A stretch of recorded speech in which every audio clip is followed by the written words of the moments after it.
Alright, mbalamusiza nnyo banyabo ne basebo. Abalangira n'abambejja basaba ne bannava. Wepo na buli muntu sekino myona gyesinzira okulabya akatambi kano. Mujje baliko gy'otuusaako engalo kansubire tuli bulungi. Essaawa ze zennyini 2 ez'akawungeezi akw'olwaliro. Olunaku lwa 6 ennaku z'omwezi ziri 26 omwaka 2022.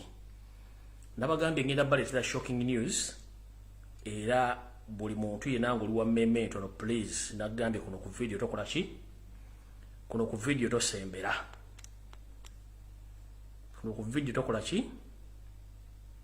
Tosembera. Njagala mubeere bantu bagumu. Bantu bagumu nnyo. Saagala muntu akaaba. Njagala mubeere bantu bagumu nnyo. Mubeere bagumu nnyo kubanga video ya leero yakulira na komba sowaani. Njagala mubeereko bulungi nnyo kyana no message empandiika.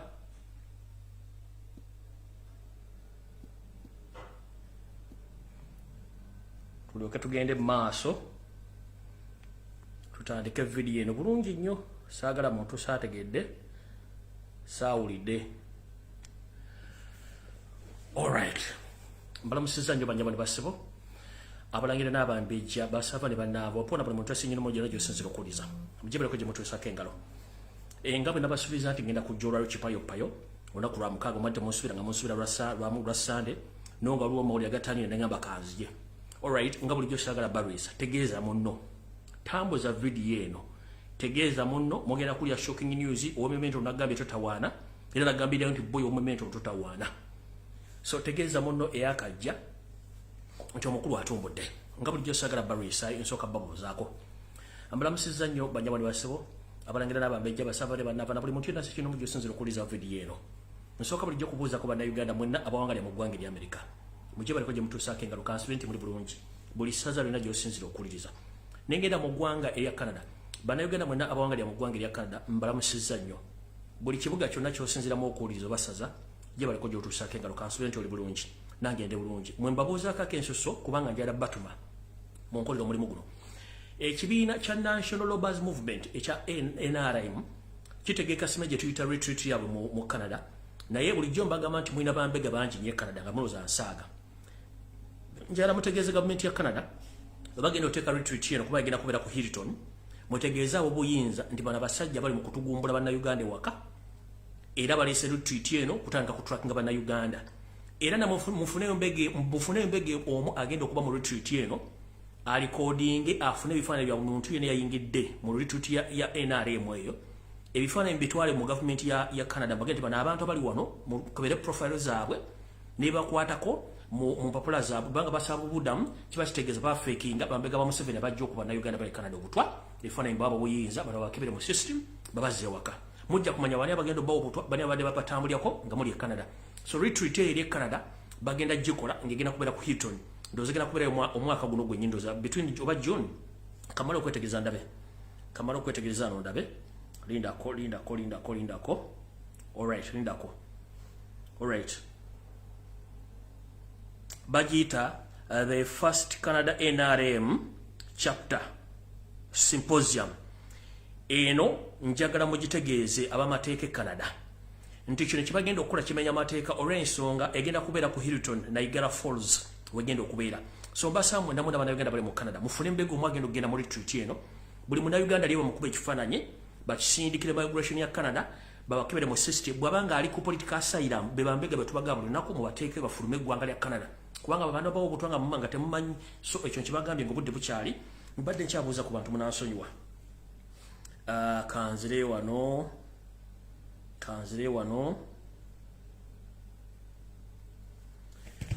ngenze ku ggwanga lya Bungereza mbalamusiza nnyo bannayuganda bannabawanga mu ggwanga lya Bungereza kansubire nti buli bulungi nange ndi bulungi. Ekindeese olwali mawulire gantiisa eno hola video niye ate mulina ogigumira.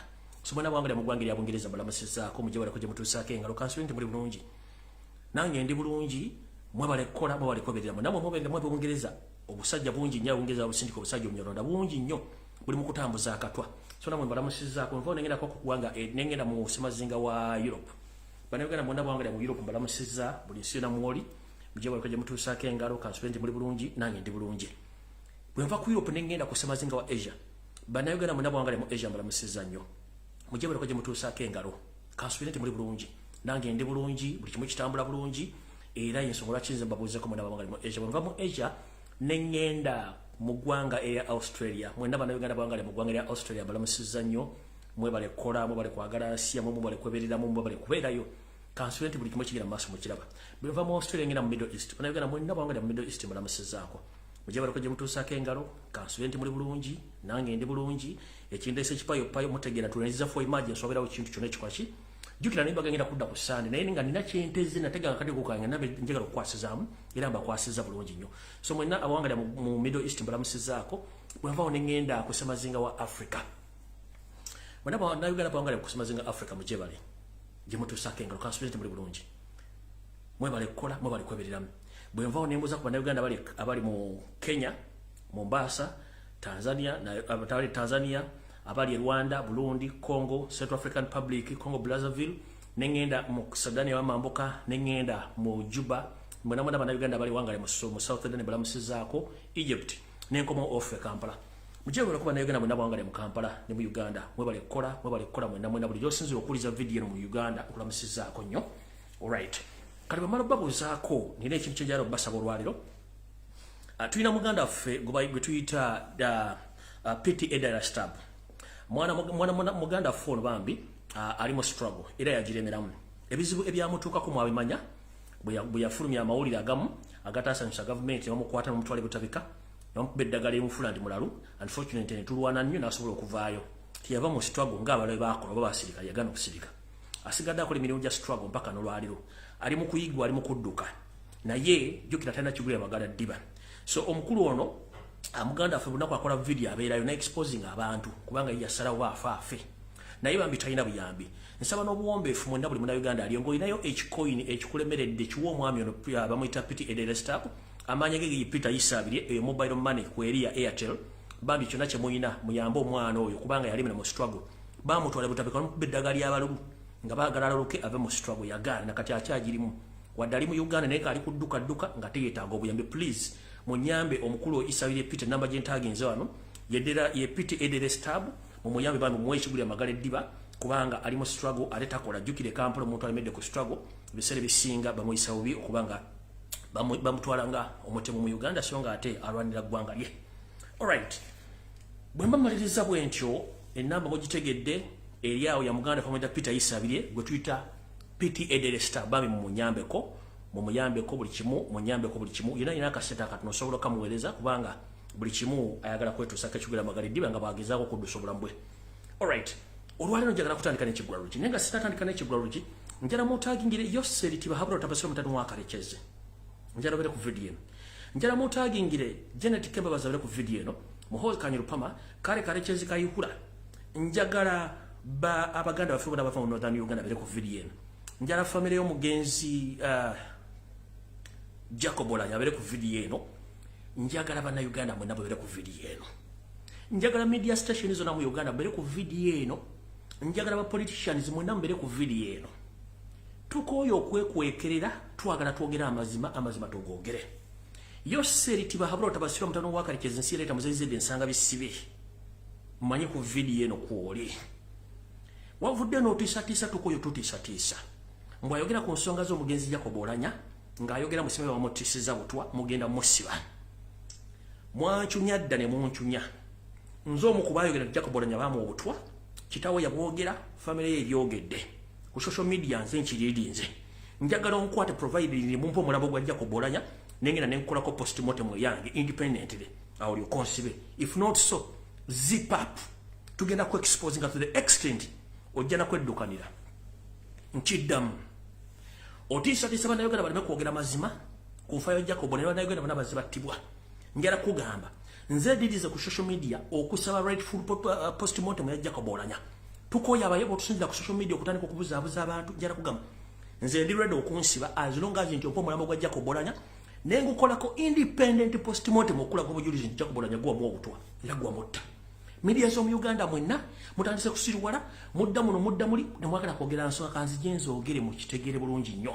Ntandise n'ekigwalo gikyaliwo. Ekigwalo gikyaliwo kyekiriwa. Njagala buli muyite buli muntu njalabira ku video eno. Ekigwalo gikyaliwo kigenda kuva mu lufumo olugamba nti akatali kabbe amagumba olya osula mu mulyango. Yoseri tibahabulwa. Manye kuoli kuno. Olufumo oluganda oba olugero olugamba nti akatali kabbe amagumba olya osula mu mulyango kitegeeza ki?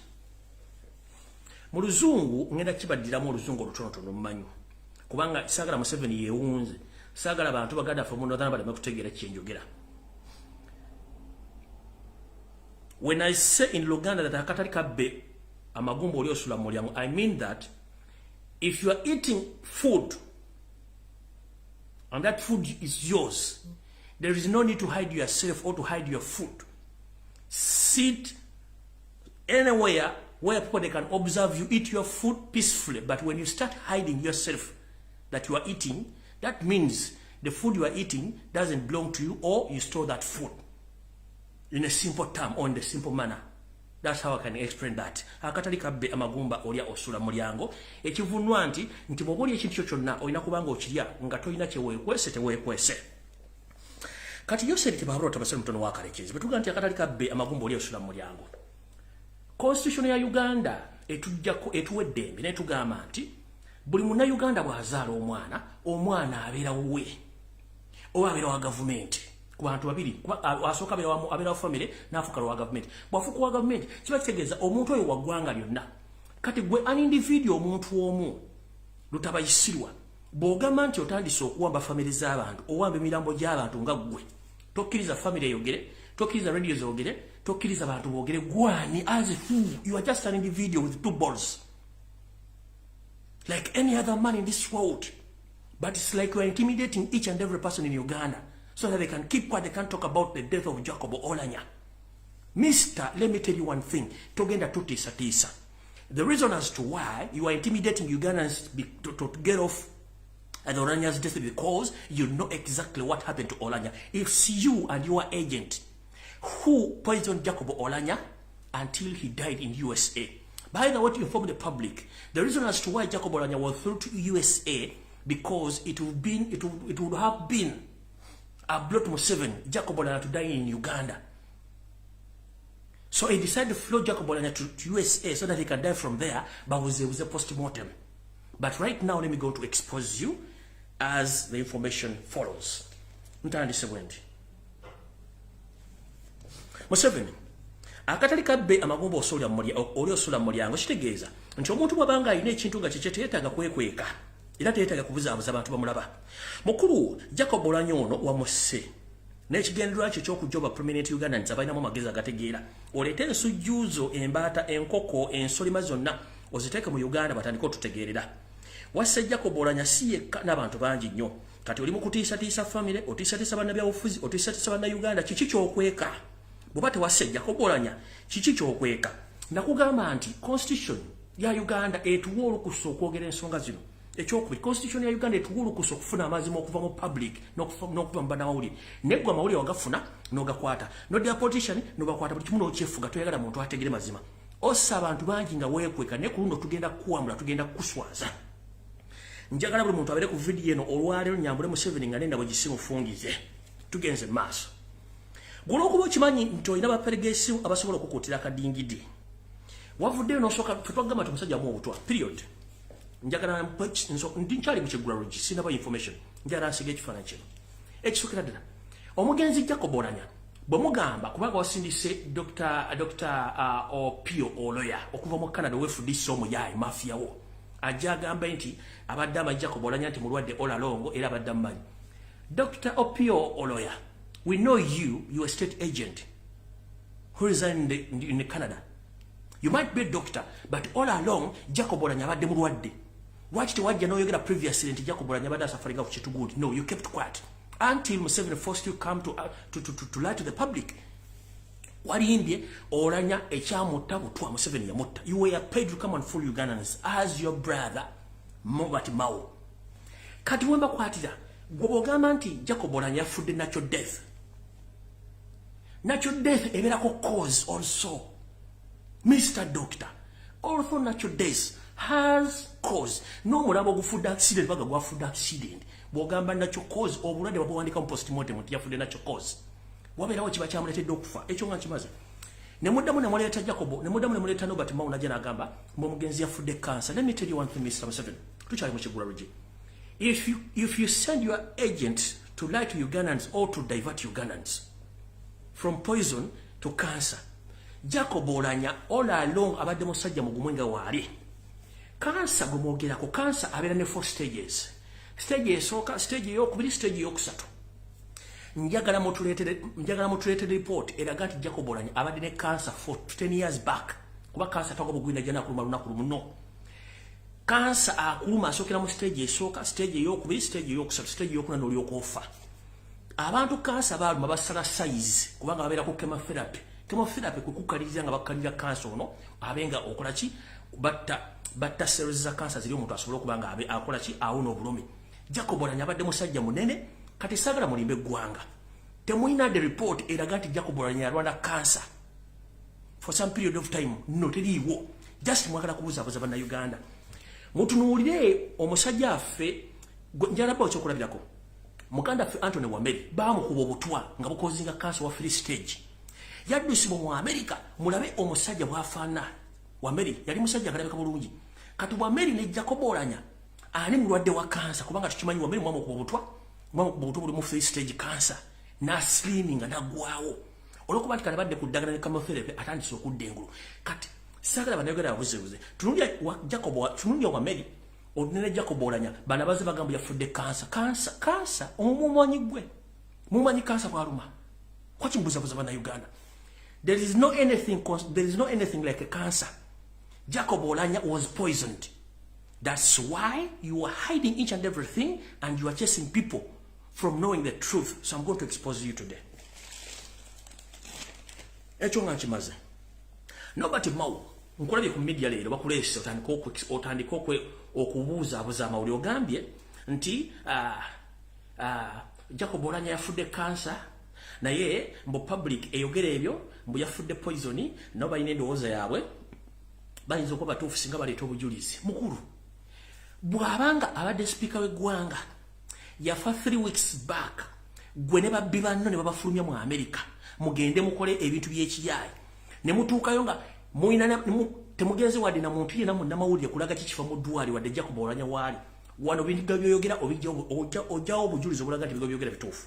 Ekisookera ddala kasita ogambye nti ffe tumanyi noga nti yafudde cancer naye ate aboogera nti yafudde poison nabo bandi babatuufu singa baleeta obujulizi tugenda bujja wakati ngenda bambula mwenna kubanga Mao wagenda mu America on set orders. Lwaki temwatisindika muganda w'Oulanyah ne taata we n'agenderako? Lwaki temwakkiriza mukyala w'Oulanyah yamuzalamu abaana n'agenda? Nazaala Oulanyah yabaddewo azaala mukazi w'oli lwaki teyagenda? Ekyo nga nkimaze kati kangende ku nsonga endala mulyoke mutegere bulungi nnyo ensonga ezigenda maaso. Kati ekigula lugi nkimaze bulungi nnyo nti akatali kabbe amagumba oli osula mu mulyango information etandise video etandise so kunyone ku mazzi.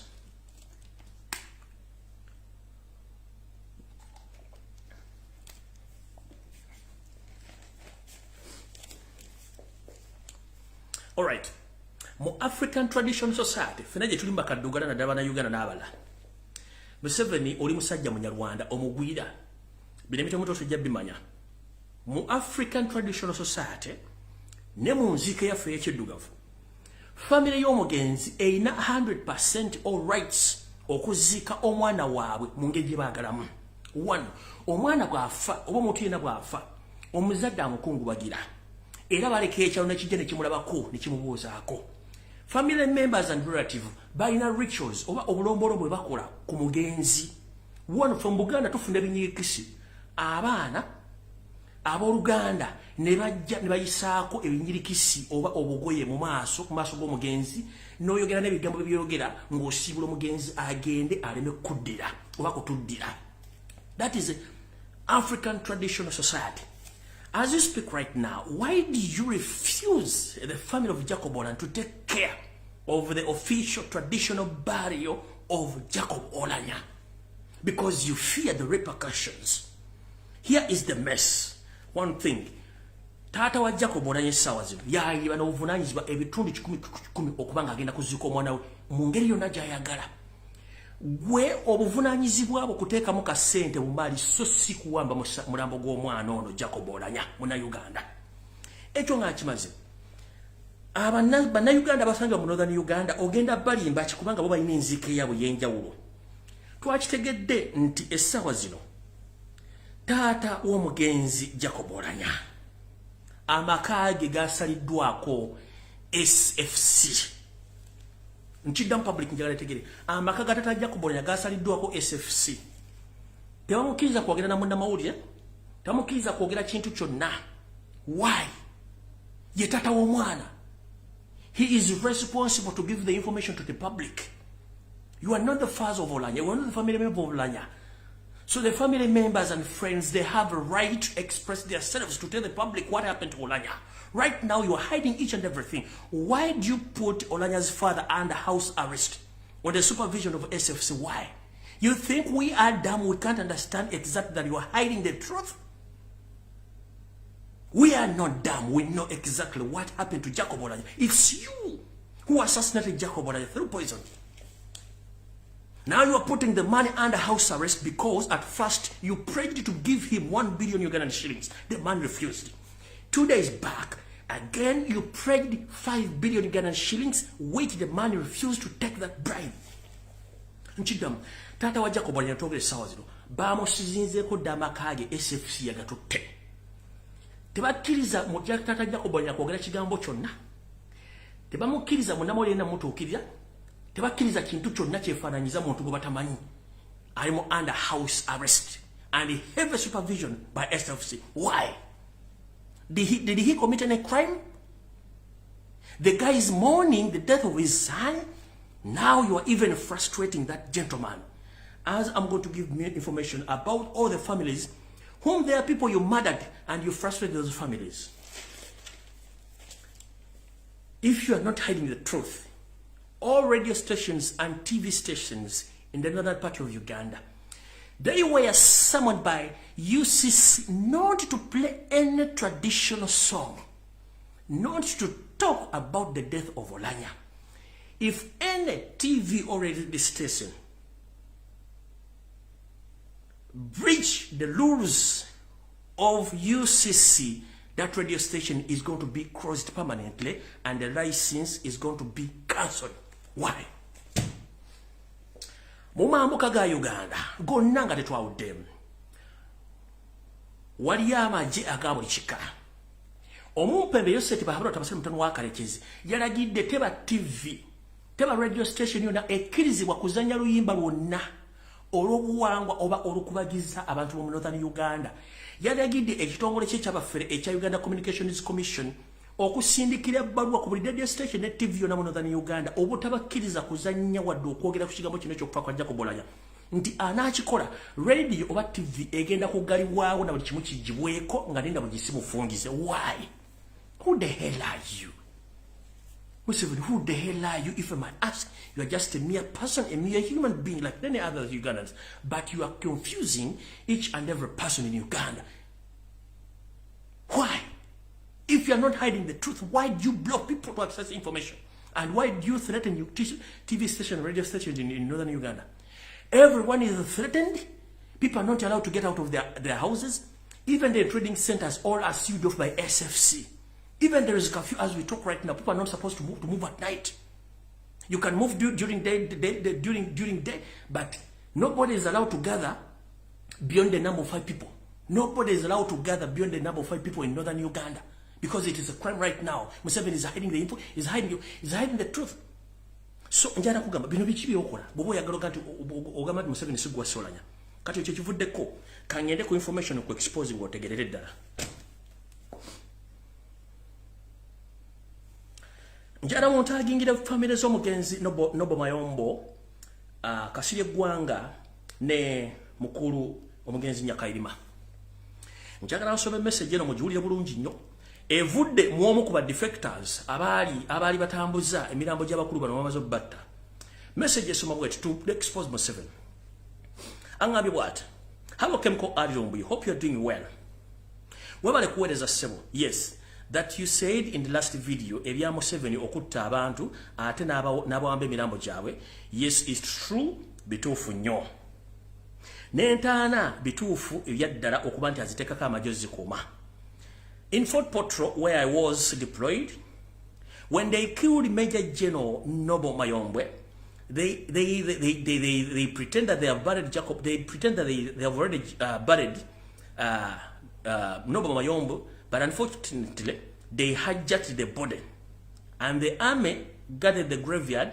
One of the soldiers told his father, Canon Reverend Rabon, in confidence that the helicopter came and took the body of the late Nobo Mayombwe, as if that was not enough. They stole the remainings of Nobo Mayombwe. Why? That wouldn't they let his son to rest in peace? As a result, Reverend Canon Rabon too passed on because of too much stress and depression. So I doubt if all the people that have been killed, that their bodies are indeed in their graveyards. Ataka kakokudde mu Uganda. Omu ku bantu ababadde mu kutambuza emirambo gino gy'abakungu bonna abadde battibwa agambye bw'ati nti video gye wakoze nga nzira kweno yabadde ntuufu nnyo. Ekituufu kiri nti Museveni wamala okutta abantu bano ab'ebitiibwa, emirambo agiwamba n'atekinga over postmortem z'abawazi banfu.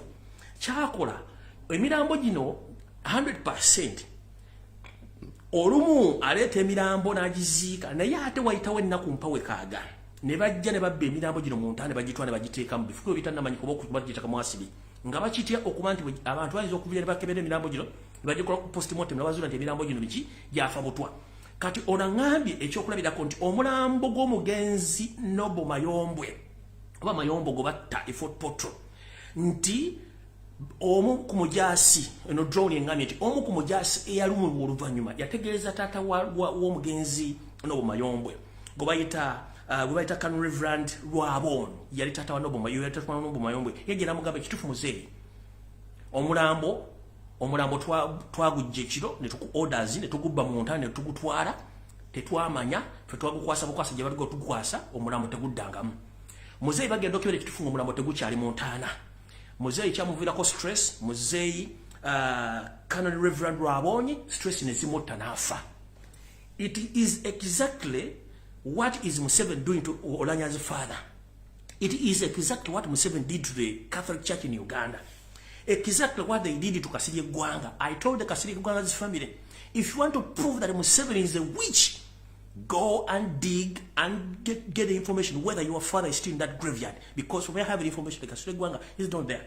The same happened to other, including Nyakairima. His body might not be there in the graveyard. So that's the person we are dealing with. Atta abantu n'amala emirambo n'agiwamba oba n'agisula mu asidi. Olumba ziikana biteetemengo mu ttaliyo. Kati n'ekyo nga nkimaze njagala genda ku information endala.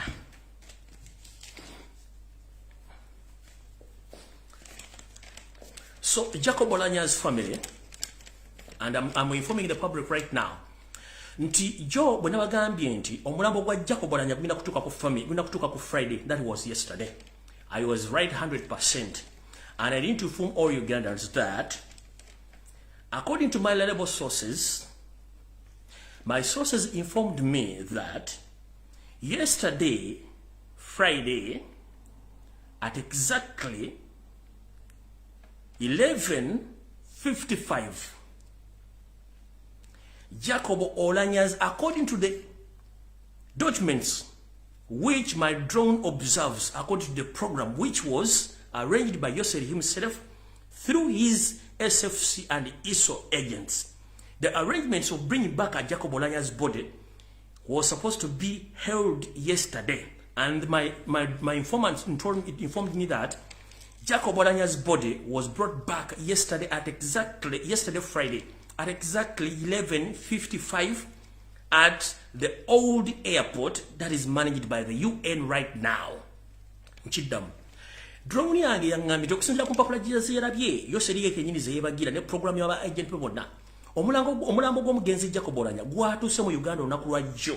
Ku kisaawe ekikadde ekya UN gwatuse ssaawa 5:55 era bwe gwavuddeawo ne bagwolekeza ekisozi gye bali mu kukola emikolo gyonna egyetaagisa.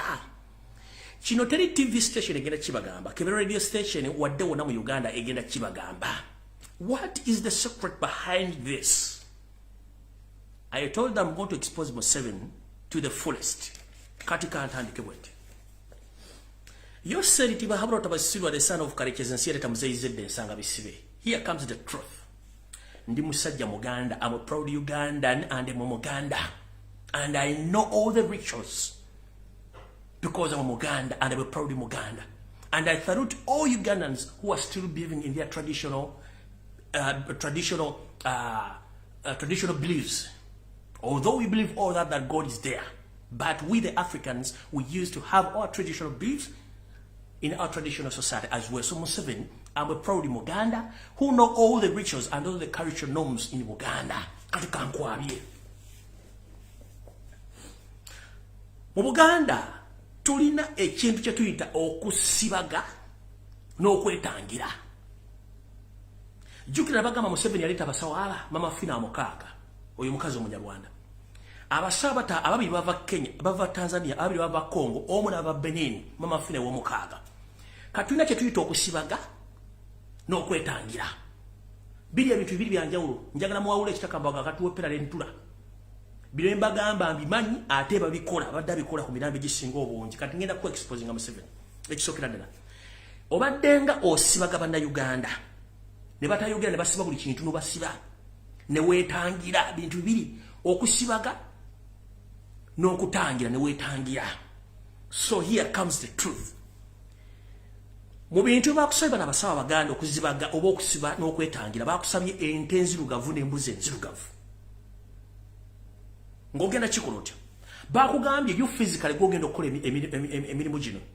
Omulambo gwajja kubononya baguleeta ne gutuuka kufaamu yo ekisozi. Gwe kenyini ogenda kwasibwa ejjirita ogugyeko enviiri, ogenda kwasibwa ejjirita ogugyeko enjala n'akanyama ebintu bisatu. Ebintu bino ogenda bikozesa ki? Wano wetulaga wali firimu.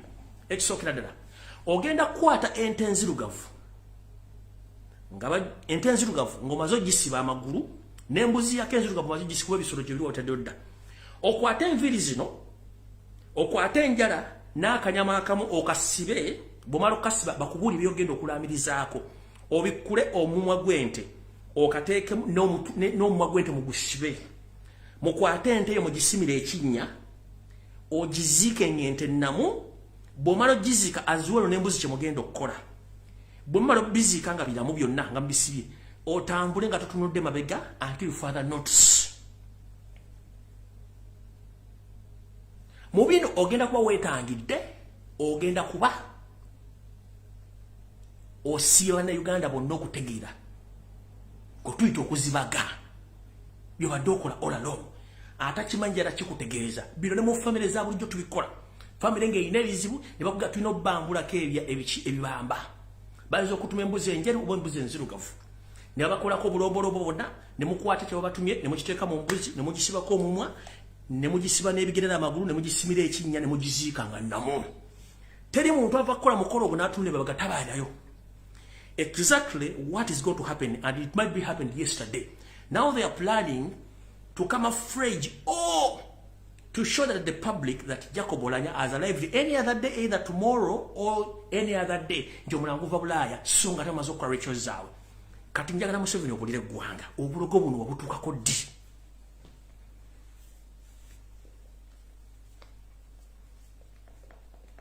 This is the system. This is the system, and this is what you did yesterday. Kubanga mulabo gwatuse ssaawa 5 n'eddakiika 55 ku kisaawe kya UN ekikadde. Kubanga wategedde nti ku kisaawe kiri ekipya kya Entebbe kuliko ab'olugambo bangi. Gwe n'otamanya nti mbookozesa ate naffe mwe tulinamu. N'otamanya nti mu iso tulinamu, mu ssemwayo tulinamu information. Gwe n'oza tetutegeera bulungi nnyo. Ne mu ba traditional healers tulinamu bambega. Kati byonna by'okoze wadde oza tusobola bitegeera. ebintu biri ebi okwetangira n'okuzibaga bannayuganda. So oyagala kweta ekikolwa kyebakola nkibagulidde bulungi nnyo ne famire bulijjo kizikola naye nga tekizikola ku mirambo gy'abantu. Bano bakikoze ku mulambo gwa Jacob Oulanyah. Ng'embuzi bagenda gikola kye bakoze ente baziziika namba zisibirigire n'amala okuteeka eddagala limu n'alaamiriza. In fact bw'amala okulaamiriza bw'amala okuteeka eddagala liri n'afujjamu amalusu ge ng'omuntu n'alaamiriza ebigambo bye ne basira embuzi omumwa ne bagisiba n'ebigere ne bagisula mu kinnya ne bagiziika. N'ente batebakola nga nzirugavu kuba bamugambye baagala ente enzirugavu n'embuzi enzirugavu. Already byabadde dda kufa n'abasawo gye bali babikoze ekiro. Kati Museveni njagala obuzebuze bannayuganda era obabuula ekyokola.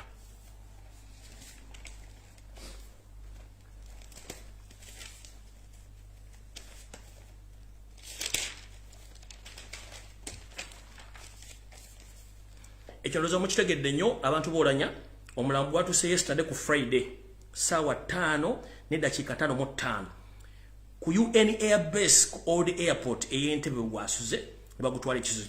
Wabula bagenda kuddamu pretending nti omulambo gukomye obukomye baleke baguvuge bagutwale e-Oulanyah bagutwale mu muki ogukolako emirimu gyago.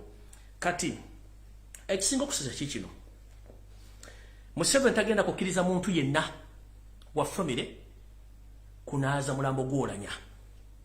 Mu traditional African society fe omuntu bwafa tumunaaza ne mbasira mbakikola okunaaza omuntu ne bamwambaza ne bamwesibirabo kennyini. Kati Museveni wali okugenda okuba okulya n'ekkombe essowaani. Abasajja b'omu Uganda baagala okunaaza omulambo gw'Oulanyah bonga bo bafamire n'abooluganda bakola b'emikwano which you are not going to accept. Kubanga bwe banaagula bajja gusangako ebintu bemwakozeeko togenda kukikkiriza. Kubanga family erina okunaaza, erina okwambaza, erina okusibula Oulanyah in a traditional way which you are not going to accept. Ogenda kuletanga kofi ne mugisirinze muguteekeyo muteekeyo SFC ekuume entaana eyo mpaka lwe munaakula mwagala byonna nga biwedde. Kino mujja kiwulira mujja biwulira lately oba gye mujja kana mujja biwulira nga byo happenings. Gulu eris Northern Uganda yonna eri sealed off. Tata Jacob Oulanyah ne under house arrest. Fun enough yasooka namusuubiza biliyoni omusajja yagiganye n'amwongera 4 yaziganye n'agaana. Kati njala babuuza Museveni kumanya musajja mudaawa nnyo. Okuva jaja ku Tata Jacob Oulanyah release statement mwali muzemu mula mawulire gonna kibere ku TV. Okuva Tata Jacob Oulanyah statement nti omwana bamwabutwa mwali muzeko mula ku TV yonna oba ku radio yonna nga yogera ekigambo. Because media like NTV, NBS baze mu diversion. Kuba diverting abaza kino na kino na kino. So kenda basa mu diversion. Let us concentrate omusajja atumalawo. There is nobody Mau, the Winnie Doty and the other people, they are there, they are state agents, who diverting abantu kubaja kumulama. But the reason and the truth is, Museveni, we are going to expose you at this particular moment because we know you are satanic. Or is satanic. But can you know is satanic? Echo nga kimaze ngenze ku kirala. Echo la nyamba bulidde biki bagenda okukola banza babikoze olunaku lwajjo. Biki be mutagenda kula ku mulambo gw'Oulanyah wadde traditional burial ceremony tezigenda kubeera buli kimu genda kitegeera. Kati ojo nga kivudde gy'alagenda ku nsonga ndala. Ndoza mulaba gundi bw'atasinze okupostinga ng'agamba nti abantu omuntu mu Karamoja bagenda kulaba hell. Already there is a hell which is taking place in Karamoja. There are brothers and sisters in Karamoja. They are facing a life situation. They have been killed and all their belongings have been taken by Muhoozi Kainerugaba. Due to the fact that in Karamoja there is marble, there is gold, and there are other minerals. These people, they want to take opportunity to take that land. That's why they are killing Karamojans. But as we speak, there is a war. Ujiro Bagamba, Muinzo Kubanga, a Kampala Mutani Sokulia Muasne, or Taruga Masumo Karamoja. One of the Twitter, Abasaja Bakaramoja, Abateri Kuta. Bagudo Taru, Majega SF Sinaga UPDF. You know, talking at Karamoja. Bu police station Butano, Buaku Bidwana Bochibano Morido. Neditache Mu, Yayono Nedua, Ngeriranye Depo National Park. Yes, so what you zone. Atandi Sokola treat is Ilagamo Karamoja your hell, already what your hell. Whereby 5 police stations were set on fire, and one detached belongs to UPDF, that is SFC, near Depo National Park, was destroyed. Chino Tabachi get Balaga media, Nenga Muhoozi, Chino Chayogina Magana take a hell mu Karamoja Legion, but Andy said, Dabasaja Wanako, no Mulia Mokamula Maso, olabira nti bakola diversion ezini nyingi ngenda basa muve mu diversion tezigenda tuyamba ekyo nga nkimaze njala mutangira wano Vice President Jessica Alupo. Madam Vice President Jessica Alupo, let me take you back some time back to remind you that previously I came out here and I told the public that Museveni was planning to bring to the public that Joseph Okola anytime is going to be produced in courts of law. And there was a pledge of $5 million on Connie's head. But unfortunately, I came out and I exposed Museveni. Do you know why you are going to be killed? Because Mohoz is said to be the vice president as they plan right now. But they must assassinate you before Mohoz comes in. So as we speak right now, Madam Jessica Alupo, you know a lot of things. Since 1980s, you have been working with the Museveni. You know a lot of things. Like your sister, Betty Bigombe. Hope you know Betty Bigombe. Right now, she is in, I don't know whether she's in USA or she's in Europe. She ran from Uganda. She ran to save her life because Museveni was looking for her. Because she refused to give fake news to the public and she ran away with that information. Because she knows exactly who was Connie and who was killing people in northern Uganda. That's why nobody in Uganda these days is knowing where Betty Bigombe is, where Betty Bigombe is, because yaduka. Kati Madam Jessica Alupo bagenda kutta kubanga omanyi ebintu bingi nnyo. Njagadde kujjukiza nti bagala kuleta Muhoozi nga vice president nga bamaze okujja bagenda ku assassinating ekyo kigambiddewo, take it or leave it. Bagenda kujjawo through accident or poison, anytime, anywhere, and I hope you know that. And if you are to get out of Uganda, please use ordinary passport. Don't use any diplomatic passport. The moment when you check in any international airport, Museveni will be informed that there is a diplomat in such a names has entered in this country. Please don't use any diplomatic passport. Use either ordinary passport. Run for your life. Otherwise, you are going to be finished anytime, anywhere, anytime. You are going to be finished. So don't use your diplomatic passport because you are going to be traced. Ekyo nga nkimaze. Njala bategeza nti omukyala gwe bayita Betty Bigombe y'omu ku baali mu kuteesa entale zaali mu northern Uganda. No bati mawe yaliyo. N'abana bangi nnyo. Omukyala Betty Bigombe yazuula ebintu bingi nnyo mu research gye yakola. Era mu kutya okungi Museveni amugamba ajja presenting information enkya Betty Bigombe n'agaana. Museveni yanoonya Betty Bigombe n'atuuka okudduka mu ggwanga n'ayera nakati taddanga. Betuyita bannayuganda bali patriotic. Kossa n'omukyala omulala yadduka nga tatudde ku bintu bya Koni eyali wa NSSF ekati ali mu America. Yagaana okulya enguzi n'agaana okuwesereza bannayuganda n'adduka. Mumanya ali mu America. Be bantu ba patriotic.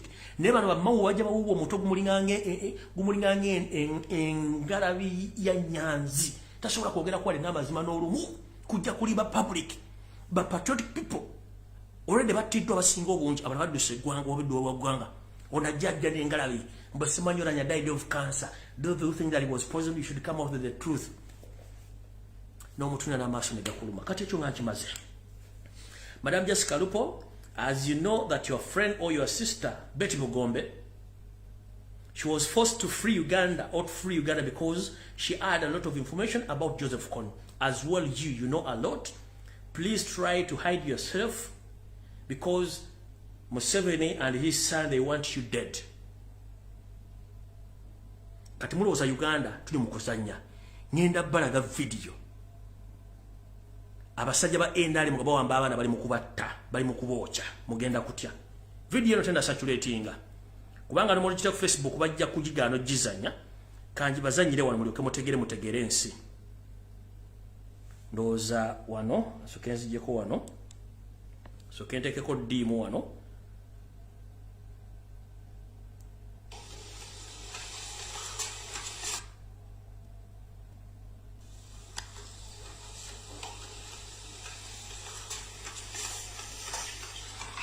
Oyo muna Uganda bali mu kumwocha. Bamusibye senyenge. Bamusibye bali mu kumukolezaako na bidomola huyo.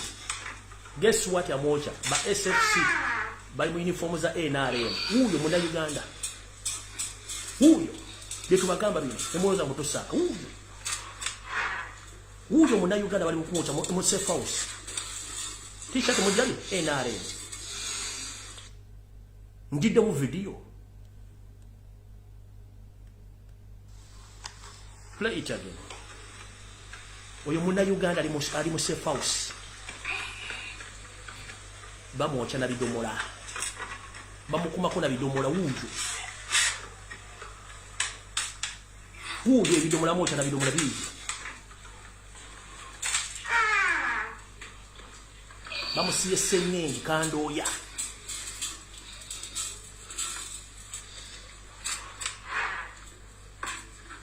Tebereza toche lyao.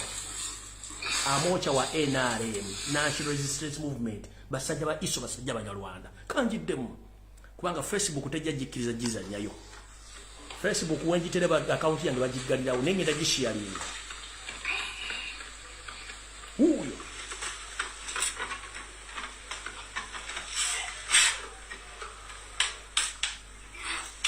Bidomola bakutekido bakikumyeko omuliro bamwocha omwana w'omuntu. Huyo oyo senyengi.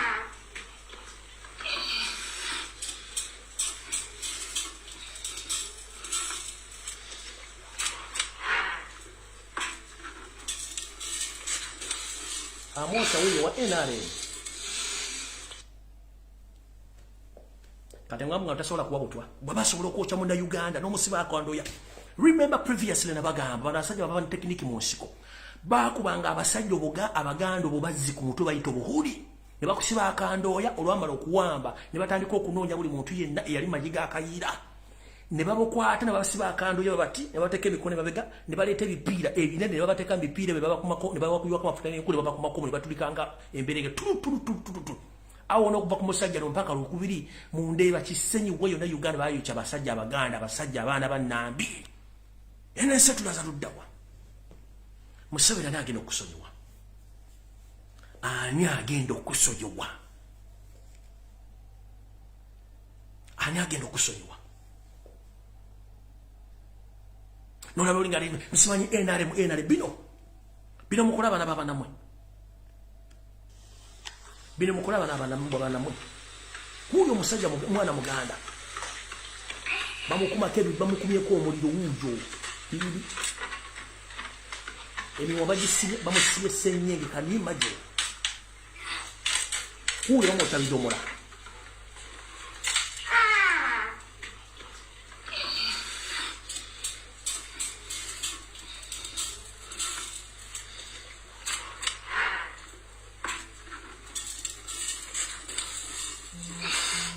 NRM.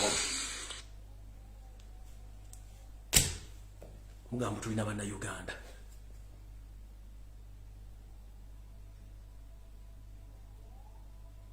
Mujja kuprovinga nti ekinoonyesa information jemba wa TV esobola gyoka ku radio station e Kampala. N'olya kali akasajja kalomishana kabira ko TV kwogera ebintu by'ekisira onolya bali bakusa. In fact temuddamu kusaasira makulu biga etemu makulu zino zonna diversion was very quite as focus. There are so many Ugandans who were killed and they are not known where they have been buried, in graveyards or in mass graves. Either been poor, either been dissolved in acid. They are nowhere to be seen.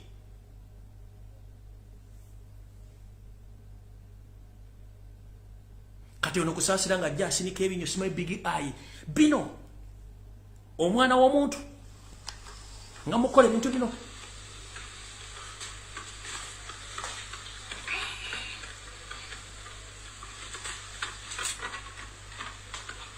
Nosu omwana muno sennyenge n'omusiba emimwa. N'omukumako omudongo ensera omwana alaba. N'omusiba sennyenge wuuyo.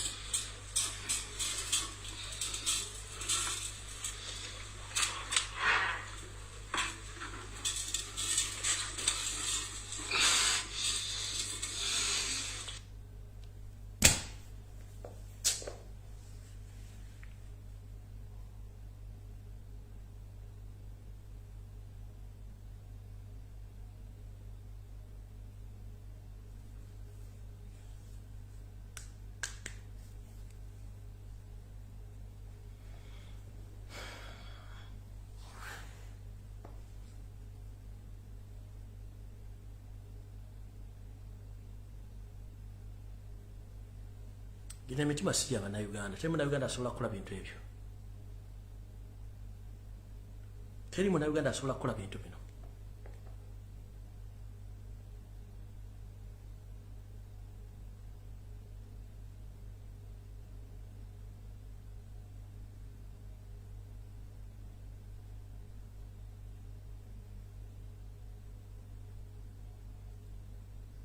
Mwesinga muli manye ekituufu ekyali mu 1994 e Rwanda. Bino biwero. The same people. Bino biwero.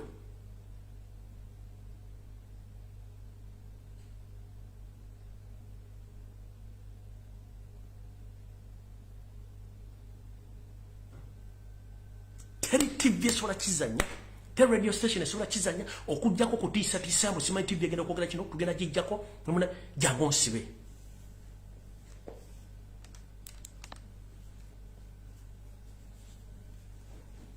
Jangu nsibe.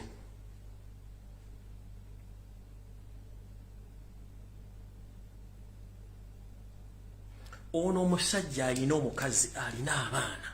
Bantu bameka bagenze mu mbeera eno mbwaggwe. Bantu bameka bagenze mu mbeera eno. Obanga ebyo bantu bangi badde mu mbeera eno bangi. Bameka.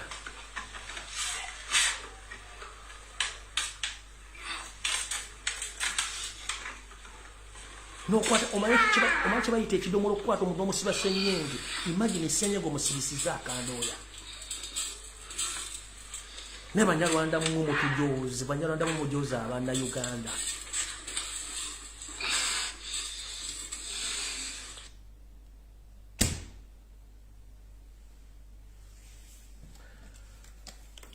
Mukama Katonda asaasira Uganda n'amaanyi gampeddemu.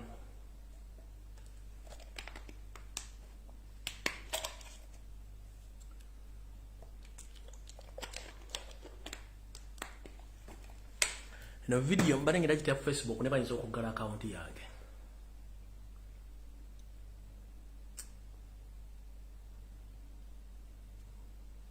Kati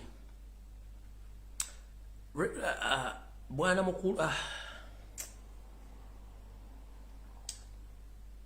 brother Asmanya aliganyira Diodat or St Mary's College Kisubi.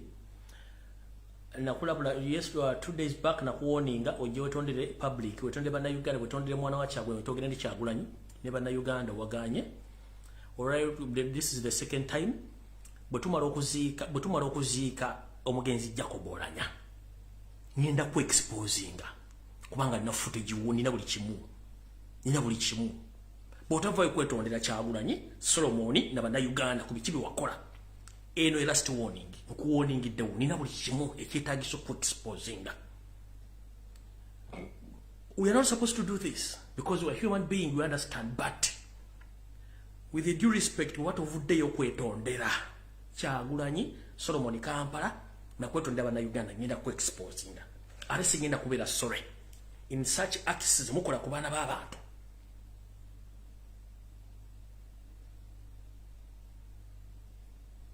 This is unacceptable.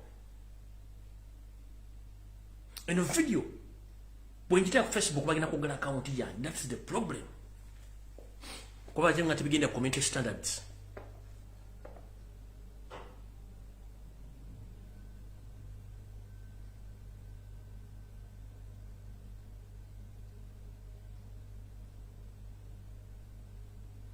We're going to begin the community standards. Banyarwanda mwe abatemu muli babi nnyo. Akakundi k'Abanyarwanda akakulira kale Karekezi Kayihura. By the way, let me inform the public that as we speak right now, Kale Karekezi Kayihura, he is the managing director for all safe houses in Uganda right now. Kale Karekezi Kayihura, the former Inspector General of Police, is the current head officer of all torture chambers in Uganda.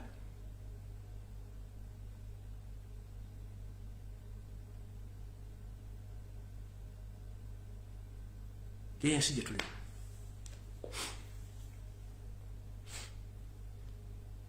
such information, that's why this Spanish journalist the late Sammy, those are some of the reasons as well she was killed, because she had a lot of information. And those who don't know what happened to Sammy, she was assassinated by Muhoozi himself, because she had a lot of information from northern Uganda, eastern Uganda, central Uganda, and western Uganda. She had collected a lot of damaging information.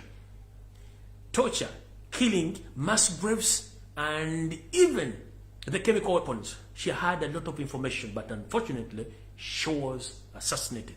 And they staged accident. That she made accident. No, she was assassinated by Muhoozi himself, the one who wanted to be the president. If these people, they can do such things in Uganda, and guys, you keep quiet.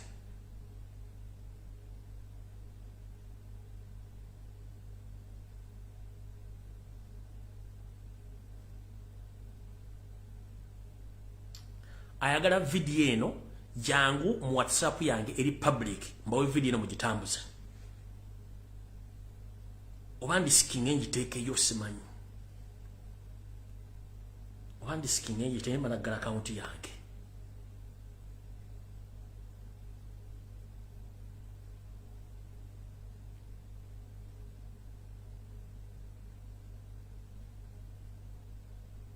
The sikinga njiteeke yo account yange bagigale.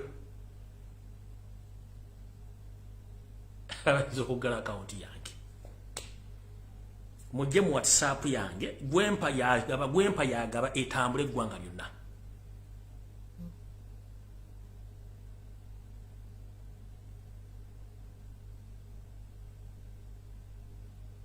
Baba njita Facebook account bagenda jiggalira, page bagenda jiggalirawo.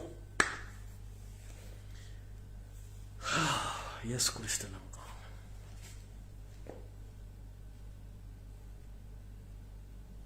Kati njala mulaba video eno mwagirabye edda yadde etambula. Omwami ono yomukuba gwawo obutwa, Moses Ali. Ne baamuwa obutwa. Wuuyo mulaba musajja omukulu. Situation ejalimu, ye situation Kabaka gye yali agendamu.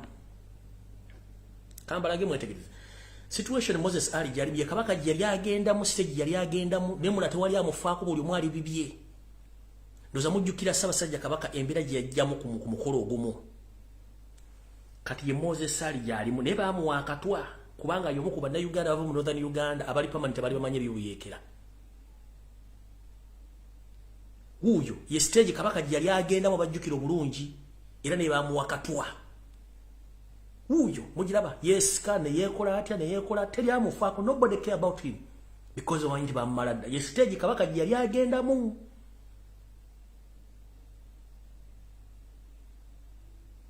Kanka badiremu mujjukira bulungi Ssaabasajja Kabaka bwe yajja ku mukolo nga bamutukweka mama yigamu n'oyo mu kata ka kamera. Ye stage no Kabaka gye yali agendamu eno stage eyo y'omusajja omulala bwe yesika n'akola ati butwa be baamuwa, kubanga omusajja omu ku basajja bali bataagala NRM ngira yayina ekibira kye kyabayeekera. Yo Moses Ali kuva dda musajja mulwanyi.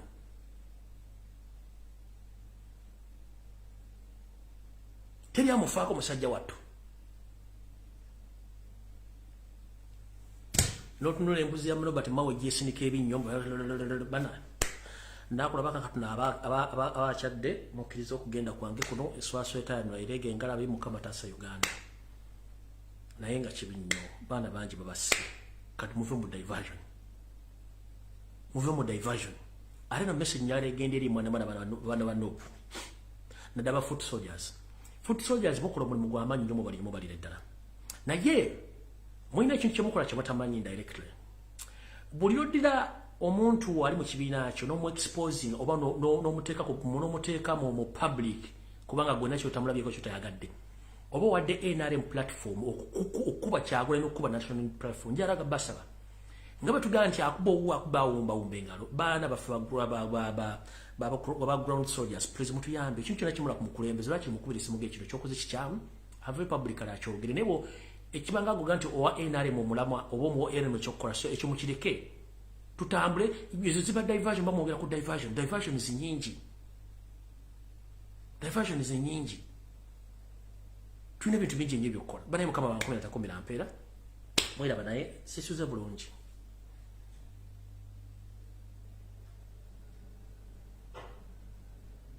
omwana w'omuntu n'omwokya mweraba